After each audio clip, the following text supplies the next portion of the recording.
սխալն է տել որ չեն վերանորոգում, չգիտեմ։ Մի քիչ ծարկեցին, հետո թողին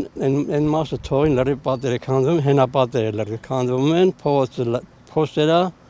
մեքենաները շատ դժվար են անցկել, չգիտեմ ինչի չեն սարքում։ Լիքը ջրա փոստերը էլ մեքենա թափով տալիս տա ջարդում ինչ որ մի բան։ Պետություն ամեն շերներ է դնում, բայց վերահսկողություն չկա։ Որ այդ գումարը տենան որ դիա ծախսում, ոնց է ծախսում, իր նպատակին հասնում է թե ոչ։